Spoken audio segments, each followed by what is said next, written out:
ನೋಡಿ ವೀಕ್ಷಕರೇ, 6ನೇ ತಾರೀಕು ಏಪ್ರಿಲ್ ಬಂದ್ಬಿಟ್ಟು ಶನಿವಾರ ಇದೆ ನೋಡಿ. ಈ ದಿನ ಮಹಾವಾರಿಣಿ ಯೋಗ ಅಂತ ಇದೆ ವೀಕ್ಷಕರೇ. ಮಹಾವಾರಿಣಿ ಯೋಗ ಅಂದರೆ ಇದು ತುಂಬ ವಿಶೇಷ, ವಿಚಿತ್ರ ಕೃಷ್ಣ ಪಕ್ಷದಲ್ಲಿ ಬರುವಂಥದ್ದು. ಚೈತ್ರ ಮಾಸದಲ್ಲಿ ಮಹಾವಾರಿಣಿ ನಕ್ಷತ್ರದಲ್ಲಿ ಬರುವಂಥದ್ದು ಮಹಾವಾರಿಣಿ ಯೋಗ. ಈ ವಾರಿಣಿ ಯೋಗ 10:19 ಬೆಳಗ್ಗೆಯಿಂದ ಮಧ್ಯಾಹ್ನ 3:39 PM ವರೆಗೂ ಇರುತ್ತೆ, ಮಧ್ಯಾಹ್ನದವರೆಗೂ ಇರುತ್ತೆ. ಈ ವಾರಿಣಿ ಯೋಗದಲ್ಲಿ ನೋಡಿ, ಇದು ಸಾಟರ್ಡೆ ಬೀಳೋದ್ರಿಂದ ಇನ್ನೂ ಮಹಾಶಕ್ತಿಯುತವಾದದ್ದು. ಅಂದರೆ ಶನಿವಾರ ದ್ವಾದಶಿ ಎಂದು ಬೀಳುತ್ತೆ. ಇದು ದ್ವಾದಶಿ ಕೂಡ ಇದೆ ಇವತ್ತು. ಅದರಿಂದ ಇದು ತುಂಬ ಶಕ್ತಿಶಾಲಿಯಾದಂಥ ವಾರಿಣಿ ಯೋಗ. ಇದು ಆ್ಯಕ್ಚುಲಿ ಶುಕ್ರವಾರನೇ ಶುರು ಆಗುತ್ತೆ, ಶುಕ್ರವಾರನೂ ಇದೆ.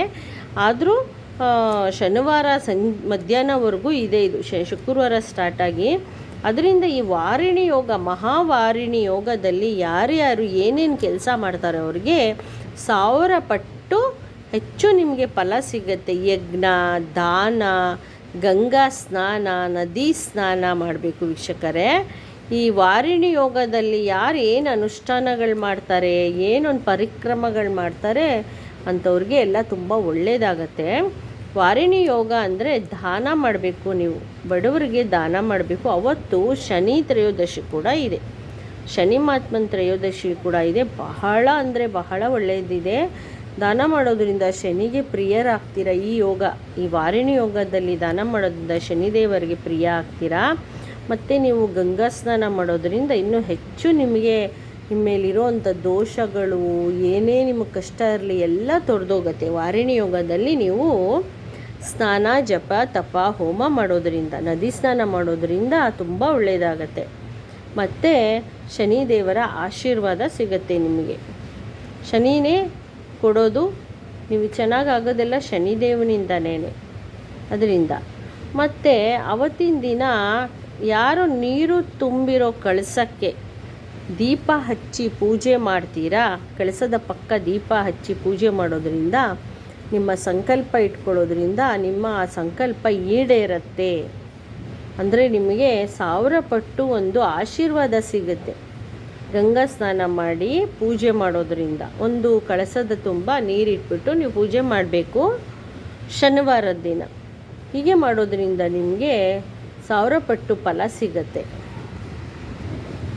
ಮತ್ತು ಆ ದಿನ ನೀವು ಶಿವಪಾರ್ವತಿಯ ದರ್ಶನ ಮಾಡಬೇಕು. ಶಿವಪಾರ್ವತಿಯ ದರ್ಶನ ಮಾಡೋದರಿಂದ ಈ ವಾರಿಣಿ ಯೋಗದಲ್ಲಿ ನಿಮಗೆ ಅಧಿಕ ಲಾಭ ಆಗತ್ತೆ.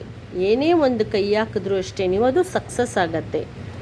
ಮತ್ತು ಅವತ್ತು ಶನಿ ತ್ರಯೋದಶಿ ಇದೆ ನೋಡಿ. ಶನಿ ತ್ರಯೋದಶಿಯಿಂದ ನೀವೇನು ಮಾಡಬೇಕು, ನವಗ್ರಹಕ್ಕೆ ಹೋಗಿ ನವಗ್ರಹ ಪ್ರದಕ್ಷಿಣೆ ಪರಿಕ್ರಮ ಮಾಡಬೇಕು. ನವಗ್ರಹ ಪ್ರದಕ್ಷಿಣೆ ಹಾಕೋದ್ರಿಂದ ನಿಮಗೆ, ಆಮೇಲೆ ಶನಿದೇವರಿಗೆ ಅವತ್ತಿನ ದಿನ ನೀವು 1 ಪ್ಯಾಕೆಟ್ ಎಳ್ಳು, 50 ಗ್ರಾಮ್ಸ್ ಸಾಕು, 1 ಅಚ್ಚು ಬೆಲ್ಲ ಮತ್ತು ಎಲೆ ಅಡಿಕೆ, 2 ಬಾಳೆಹಣ್ಣು, ದಕ್ಷಿಣೆ ಎಷ್ಟಾದರೂ ಆಗಿರ್ಬೋದು ನಿಮ್ಮ ಶಕ್ತಿ ಅನುಸಾರ. 2 ರೂಪಾಯಿ, 1 ರೂಪಾಯಿ ಇಡ್ಬೋದು, 11 ರೂಪಾಯಿ, 21 ಇರ್ಬೋದು, 100 ಇಡ್ಬೋದು, ನಿಮ್ಮ ಶಕ್ತಿಗೆ ಬಿಟ್ಟಿದ್ದು.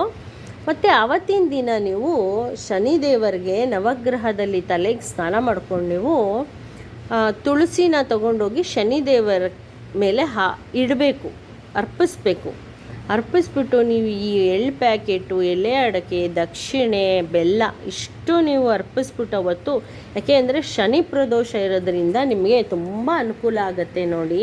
ಶನಿದೇವರ 7 ಶನಿ, 2 ಶನಿ, ಮಹಾಶನಿ, ಅಷ್ಟಮ ಶನಿ, ಪಂಚಮ ಶನಿ ಯಾರ್ಯಾರಿಗಿದೆ ಅವತ್ತಿನ ದಿನ ವಿಶೇಷವಾದ ಪರಿಕ್ರಮ ಮಾಡಿ ವೀಕ್ಷಕರೇ.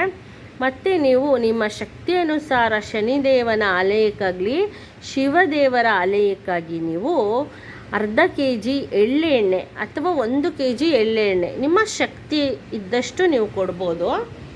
ಎಳ್ಳೆಣ್ಣೆ ತಗೊಂಡೋಗಿ ದೇವಸ್ಥಾನದಲ್ಲಿ ಕೊಡಿ, ದಾನ ಕೊಡಿ ಎಳ್ಳೆಣ್ಣೆ. ಮತ್ತು ಅವತ್ತಿನ ದಿನ ನಿಮ್ಮ ಶಕ್ತಿ ಅನುಸಾರ ದೇವಾಲಯ ಆಗಲಿ, ಎಲ್ಲಾದರೂ ಜಾತ್ರೆ ನಡೀತಾ ಇರುತ್ತಲ್ಲ ಅಲ್ಲಾಗಲಿ ಬೆಲ್ಲವನ್ನು ದಾನ ಮಾಡಬೇಕು ಶನಿವಾರ. ಬೆಲ್ಲ ದಾನ ಮಾಡೋದ್ರಿಂದ ನಿಮಗೆ ಅಧಿಕ ಪಟ್ಟು ಲಕ್ಷ್ಮೀ ಪ್ರಾಪ್ತಿ ಆಗುತ್ತೆ. ಬೆಲ್ಲನ ದಾನ ಮಾಡೋದ್ರಿಂದ ನಿಮಗೆ ಅಧಿಕ ಪಟ್ಟು ಲಕ್ಷ್ಮೀ ಪ್ರಾಪ್ತಿ ಆಗುತ್ತೆ.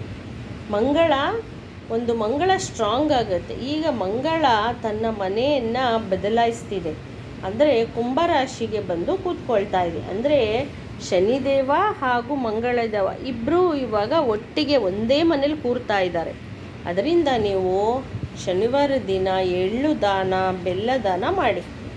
ನಾಳೆ ವಾರಿಣಿ ಯೋಗದಲ್ಲಿ, ಶನಿವಾರ ಬರುವಂಥ ವಾರಿಣಿ ಯೋಗದಲ್ಲಿ ಈ ರೀತಿ ಮಾಡೋದ್ರಿಂದ ನಿಮಗೆ ಯಶಸ್ಸು, ಅಭಿವೃದ್ಧಿ ಎಲ್ಲ ಸಿಗುತ್ತೆ. ನಿಮಗೆ ಸಂಕಲ್ಪ ಇಟ್ಕೊಂಡು ಪೂಜೆ ಮಾಡಿ. ಮತ್ತು ನವಗ್ರಹಕ್ಕೆ ಪ್ರದಕ್ಷಿಣೆ ಹಾಕಬೇಕು. ನೀವು ನಾನು ಹೇಳಿದ್ನಲ್ಲ, ಎಳ್ಳು ಪ್ಯಾಕೆಟು ಬೆಲ್ಲ ಎಲ್ಲ ಇಟ್ಟು ನವಗ್ರಹಕ್ಕೆ ಪ್ರದಕ್ಷಿಣೆ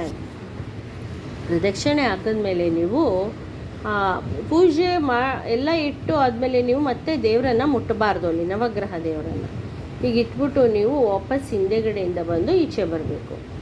ಆಮೇಲೆ ಶಿವಾಲಯದಲ್ಲಿ ಅವತ್ತಿನ ದಿನ ಬೆಳಗ್ಗೆನೇ ಅಭಿಷೇಕ ಕೊಟ್ಬಿಡಿ. ವಾರಿಣಿ ಯೋಗದಲ್ಲಿ ಶನಿವಾರ ಬೆಳಗ್ಗೆ ಶಿವನಿಗೆ ರುದ್ರಾಭಿಷೇಕ ಕೊಡಿ. ರುದ್ರಾಭಿಷೇಕ ಕೊಟ್ಟು ನೀವು ಪ್ರಾರ್ಥನೆ ಸಂಕಲ್ಪ ಮಾಡಿ ಕೊಡಿ ರುದ್ರಾಭಿಷೇಕಕ್ಕೆ. ಆಮೇಲೆ ನೀವು ಏನು ಮಾಡಬೇಕು, ಅವತ್ತು ದೇವಸ್ಥಾನದಲ್ಲೇ ಕೂತ್ಕೊಂಡು ನೀವು ಸ್ಯಾಟರ್ಡೇ ಈವ್ನಿಂಗು, ಅಂದರೆ 6 ಗಂಟೆ ಮೇಲೆ ಮಾಡಿ. ಇದೆಲ್ಲ ಶನಿದೇವ್ ಆದರೆ ಬೆಳಗ್ಗೆ ಮಾಡಬೇಕು 6 ಗಂಟೆ ಒಳಗಡೆ. ಇಲ್ಲಾಂದರೆ ನೀವು ಈವ್ನಿಂಗ್ 6 ಗಂಟೆ, ಸಾಯಂಕಾಲ 6 ಗಂಟೆ ಮೇಲೆ ಮಾಡಿ. ಮತ್ತು ಎಳ್ಳಿನ ದೀಪ ಕೂಡ ಹಚ್ಚಬೇಕು. ನೀವು ನವಗ್ರಹಕ್ಕೆ ಎಳ್ಳೆಣ್ಣೆನೇ ಹಾಕಿ ಹಚ್ಚಬೇಕು. ನಿಮ್ಮ ಒಂದು ಏನೇ ಕರ್ಮ ಇದ್ದರೂ ಎಲ್ಲ ತೊರೆದೋಗತ್ತೆ. ಮತ್ತು ಶನಿದೇವರ ಒಂದು ಮಂತ್ರ ಹೇಳಬೇಕು. ನೀವು ದೇವಸ್ಥಾನದಲ್ಲಿ ಕೂತ್ಕೊಂಡು ಒಂದು ಮಂತ್ರ ಹೇಳಿ. ಓಂ ಪ್ರಾಂ ಪ್ರೀಂ ಸ ಶನೀಶ್ವರಾಯ ನಮಃ. ಓಂ ಪ್ರಾಂ ಪ್ರೀಂ ಪ್ರೋಂ ಸ ಶನೀಶ್ವರಾಯ ನಮಃ.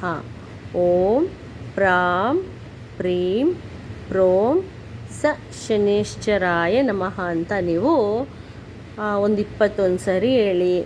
ಇಲ್ಲ ಒಂದು ಮಾಲೆ ತೊಗೊಂಡು, ರುದ್ರಾಕ್ಷಿ ಮಾಲೆ, ಒಂದು ಮಾಲೆ ಫುಲ್ಲು ಹೇಳಿ. ನಿಮಗೆ ಈಗ ಶನೇಶ್ವರ ಒಬ್ಬರ ಒಂದು ಅಷ್ಟಮ ಶನಿ, ಪಂಚಮ ಶನಿ ಅಂದರೆ ಅದು ಏನಾದರೂ ನಿಮಗೆ ಶನಿ ಒಳ್ಳೆ ಮನೆಯಲ್ಲಿ ಇಲ್ಲ ಶನಿ ಪ್ರಭಾವ ಜಾಸ್ತಿ ಆಗ್ತಿದೆ, ಎಲ್ಲೂ ಕೆಲಸ ಸಿಗ್ತಾ ಇಲ್ಲ, ಮನೇಲಿ ಪರಿಸ್ಥಿತಿ ಸರಿ ಇಲ್ಲ, ಕಷ್ಟ ಇದೆ ಅಂತ ಇರೋರು ಇದನ್ನು ಮಾಡಿ. ಇದನ್ನು ಮಾಡೋದ್ರಿಂದ ನಿಮಗೆ ಶನಿಯಿಂದ ಒಳ್ಳೆ ಫಲ ಸಿಗುತ್ತೆ. ಶನಿ ಪ್ರೀತಿಗೆ ಪಾತ್ರರಾಗ್ತೀರ.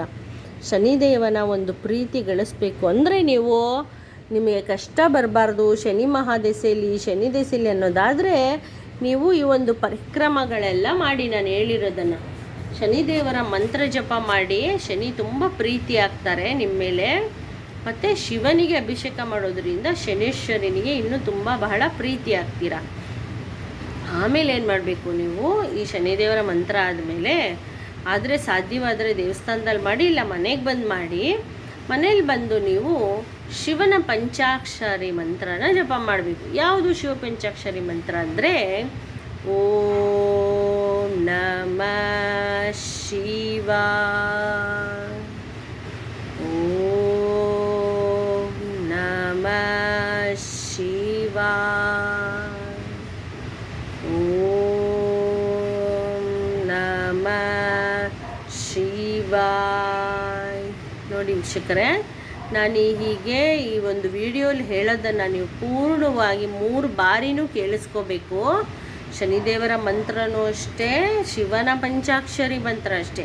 ನೀವು 3 ಬಾರಿ ಪೂರ್ಣವಾಗಿ ಕೇಳಿಸ್ಕೋಬೇಕು. ಮಧ್ಯ ಕಟ್ ಮಾಡೋದು, ಸ್ಕಿಪ್ ಮಾಡೋದು ವಿಡಿಯೋನ ಮಾಡಬಾರ್ದು. ಇದು ತುಂಬ ಒಂದು ಇದಾಗುತ್ತೆ ನಿಮಗೆ. ಪೂರ್ಣವಾಗಿ ದೇವ್ರ ಮಂತ್ರ ಯಾವುದೇ ಆಗಲಿ ಪೂರ್ಣವಾಗಿ ಕೇಳಿಸ್ಕೊಳ್ಳಿ, ಅರ್ಧ ಕೇಳಿಸ್ಕೋಬೇಡಿ. ಪೂರ್ಣವಾಗಿ ಕೇಳಿಸ್ಕೊಂಡು ನಿಮಗೆ ಪೂರ್ಣ ಫಲ ಸಿಗಬೇಕು ಅಂದರೆ ಕೇಳಿಸ್ಕೊಳ್ಳಿ, ಆಯಿತಾ? ಹೀಗೆ ಮಾಡಿ ವೀಕ್ಷಕರೇ. ನಿಮಗೆ ಈ ರೀತಿ ಅನುಷ್ಠಾನಗಳನ್ನೆಲ್ಲ ಶನಿವಾರ ವಾರಿಣಿ ಯೋಗ ಇರೋದರಿಂದ, ಚೈತ್ರ ಮಾಸ ಕೃಷ್ಣ ಪಕ್ಷದಲ್ಲಿ ಬರುವಂಥ ವಾರಿಣಿ ಯೋಗದಲ್ಲಿ ಅವತ್ತು ಶನಿ ತ್ರಯೋದಶಿ ಇದೆ, ಶಿವನ ತ್ರಯೋದಶಿ ಇದೆ. ಅದರಿಂದ ತುಂಬ ಒಳ್ಳೆಯ ದಿನ ನೋಡಿ. ಇದು ತಿಂಗಳಿಗೆ ಒಂದ್ಸತಿ ಬರುವಂಥದ್ದು. ಇದನ್ನು ನೀವು ಮಾಡೋದ್ರಿಂದ ತ್ರಯೋದಶಿ ದಿನ ವಾರಿಣಿ ಯೋಗ ಅಂದರೆ ತುಂಬ ವಿಶೇಷವಾದದ್ದು. ಅದರಿಂದ ಯಾರ್ಯಾರಿಗೆ ಸಾಧ್ಯವಾಗತ್ತೆ ನದಿ ಸ್ನಾನ ಮಾಡೋರಿಗೆ ಅಂಥವ್ರು ನದಿ ಸ್ನಾನ ಮಾಡ್ಕೊಳ್ಳಿ, ಗಂಗಾ ಸ್ನಾನ ಮಾಡ್ಕೊಳ್ಳಿ. ಅದರಿಂದ ಕೃಷ್ಣ ತ್ರಯೋದಶಿ ದಿನ ಶಿವನ ಆಶೀರ್ವಾದ ಸಿಗಲಿ, ಪ್ರಭು ಶನಿ ದೇವರ ಆಶೀರ್ವಾದ ಸಿಗಲಿ, ಮತ್ತು ಮಹಾಪ್ರಭು ವಿಷ್ಣುವಿನ ಆಶೀರ್ವಾದ ಕೂಡ ಸಿಗಲಿ, ಪಾರ್ವತಿ ತಾಯಿ ಆಶೀರ್ವಾದ ಸಿಗಲಿ ವೀಕ್ಷಕರ ನಿಮಗೆ. ಮತ್ತು ನಾನು ನೆಕ್ಸ್ಟು ವಿಡಿಯೋಲಿ ನಿಮಗೆ ಇನ್ನೊಂದು ವಿಷಯ ತೊಗೊಂಡು ಬರ್ತೀನಿ. ನಮಸ್ತೆ ವೀಕ್ಷಕರೇ, ಚಾನಲ್ನ ಸಬ್ಸ್ಕ್ರೈಬ್ ಮಾಡಿ, ಶೇರ್ ಮಾಡಿ, ಲೈಕ್ ಮಾಡಿ ವೀಕ್ಷಕರೇ. ನಮಸ್ತೆ.